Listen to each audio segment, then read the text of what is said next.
So, with Food Wars, if you're not caught up with the manga or with the anime, then you might want to watch another video, because this one has some spoilers. First of all, I understand that this is shonen, so it's not the most realistic story that you'll ever see. It is over-exaggerated, clothes are constantly being ripped off, and the food looks so good in animation, but not in real life. It's too good to be true. I will say, I'm not familiar with education in other countries. I mean, I've heard a few things here and there, and I've never been outside the United States, so I don't know everything about Japan or about Japanese education. But from the American perspective, I will say that this show, it did show some aspects that reminded me of reality, at least with education. There are two things that I learned in school recently, and one of these you probably know already. There's equity and equality. Now, equality, it's the same opportunities all across the board for all members involved. Same support, same resources, fair game. Okay. Equity is a little more different.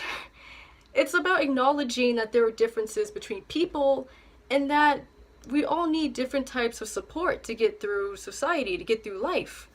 I think with the Azami administration, he only focused on equality because he wanted everything to be exactly the same. Like everyone makes the same recipe in the exact same way. You don't deviate from the norm, keep it fair. I kind of understand where he's coming from because he saw that someone's dad broke from pressure and he didn't want to see other students go through the same thing. I understand that. Breaking down from pressure, it happens, and sometimes it does become a big issue. It spirals out of control, like a snowball rolling down a mountain. But I think he reacted to, I don't know, he wasn't considerate. Let me tell you something, when Soma and his friends were under the central command, so to speak, they were bored. They couldn't use their own skills or their own specialties. They couldn't really be themselves. If you have everything exactly the same, it's boring. It's not even human anymore. But that doesn't mean that we shouldn't have equality. Of course we need equality. I mean, at least as an American, that's what I say, But we also need equity, differences among people.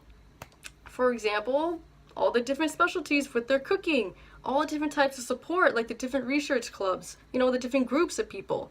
That's like equity. But Azami was not going to have it. He wanted everything to be the same. But here's the thing, you don't have to be like a robot in order for everything to be fair. You don't have to have everyone do the same thing, I think with Azami, he was very selfish. First of all, he was stuck in the past, which is really bad. That's automatically a red flag. And secondly, he only cared about himself. Because when he saw someone's dad break down, he was upset that he left, Like, oh, why is my senpai leaving? He must not care about me. I really want to see him cook. He must not care that I want to see him cook. But he didn't consider that someone's dad, his mental health was getting really messed up. And here's the thing about mental health. It can eventually impact your physical health. And if you don't get it fixed, then your life is in danger. It can get pretty serious. And I don't think he considered that someone's dad, that he was doing what was right for himself. Because if he's not healthy, he can't cook. Pretty simple. And I have to say, with Soma and crew, they are the generation of prodigies. They're all about equity. They're all about their different skills, their different specialties, and about learning different skills from other people, not just their own. And seeing the differences among each other, because they all grew up from different regions with different lives. And I think you need to have a balance of equity and equality. You need to have a balance between the similarities and the differences. Otherwise, education doesn't work. You can't just have everything the same, but if you have too many differences, it doesn't really work either.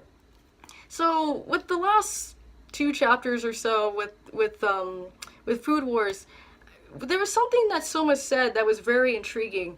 And basically, for Shokugeki, if anyone challenges him, they won't get expelled if they lose. That is interesting.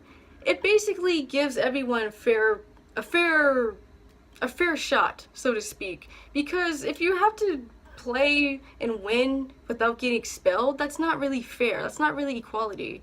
You know, like Azumi argued, you shouldn't get expelled for trivial reasons. And Soma kind of had a similar idea by not getting anyone expelled if they challenged him to Shokugeki, since he is the first seat.